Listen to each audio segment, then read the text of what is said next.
ایک صحابی تھے جوان 12-14 سال عمر, عشق لگا سی کھیڑا کھیڑ دی میں. 12-14 سال عمر تو ہر وقت حضور کے پاس رہتے تھے. صحابہ کہتے ہیں ہم نے سوچا ہر وقت ہی رہتا ہے. ایک دن نبی پاک صلی اللہ علیہ وسلم نے کہا ان کو ذرا بتاؤں تو صحیح ہے مجھ سے پیار کتنا کرتا ہے. صحابہ کو تجربہ کرانے کے لیے حضور نے اس سے کہا مجھ سے پیار کرتے ہو؟ اس نے کہا بیبا آپ کو پتہ ہی ہے سارا. تو حضور نے فرمایا جاؤ اپنے باپ کی گردن کاٹ کے لاؤ. کس کی؟ اوکھا جے بابا کام. ہاں اپنے باپ کی گردن کاٹ کے لاؤ. 12-14 سال عمر, چھلانگ لگائی. مسجد نبوی کے دروازے پر مولا علی شیر خدا کھڑے تھے. ان کی گردن میں تیر کمان تلوار تھی, کھینچی تلوار.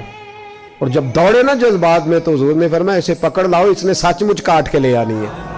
لے آؤ پکڑ کے. عاشق نزاکت جانتے ہیں. حضرت طلحہ بن برا بیمار ہو گئے.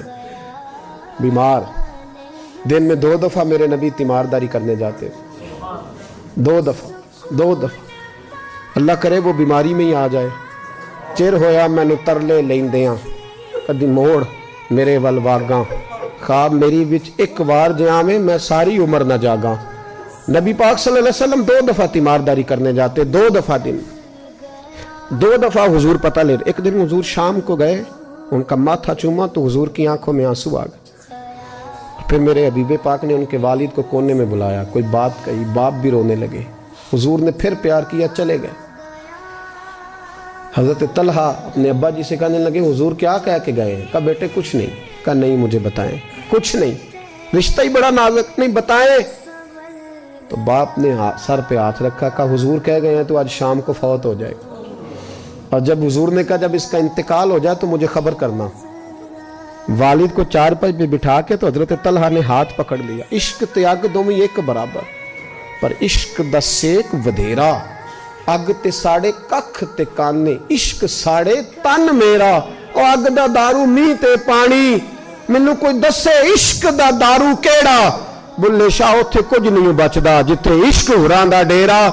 ہاتھ پکڑا باپ کا اور کہنے لگے ابا جی ایک وعدہ کرو, رات کو جب میں فوت ہو جاؤں تو نبی پاک کو اطلاع نہیں دینی. خبر. کہا بیٹے حضور کہہ گئے ہیں دینی ہے, تو کہتا نہیں دینی, کیوں؟ عاشق نزاکت جانتے ہیں. اگرچہ 12-14 سال عمر تھی پر عشق پکا تھا نا, نزاکت سمجھتے تھے. کہنے لگے ابا جی جن گلیوں سے حضور نے گزر کے آنا ہے وہ یہودیوں کی گلیاں ہیں.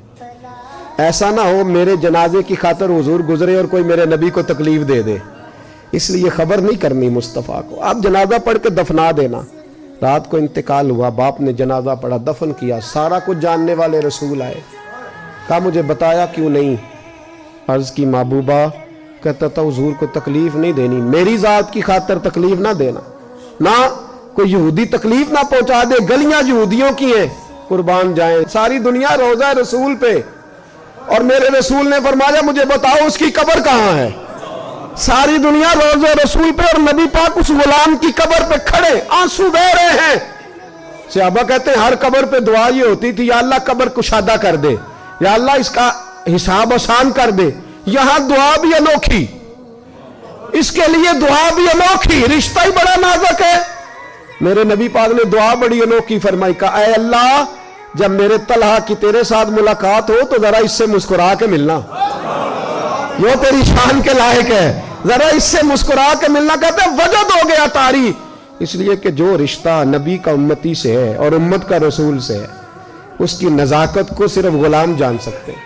غلام جان. میں نے پچھلے جمعے بھی کہا تھا, مجھے ایک شخص کہنے لگے آپ بتیاں لگاتے ہیں, جھنڈیاں لگاتے ہیں. میں نے کہا بس نہیں چلتا, ہم تو تارے بھی لگا دیں, ہمیں ہمارا پتہ ہی نہیں. میرا دل کرتا ہے گلی گلی پھروں اور یہ نعرہ لگاؤں جان ہے عشق مصطفیٰ, روز فضو کرے خدا, جس کو ہو درد کا مزہ وہ نازے دوا اٹھائے کیوں, اور پھر کے گلی گلی تباہ ٹھوکریں سب کی کھائے کیوں.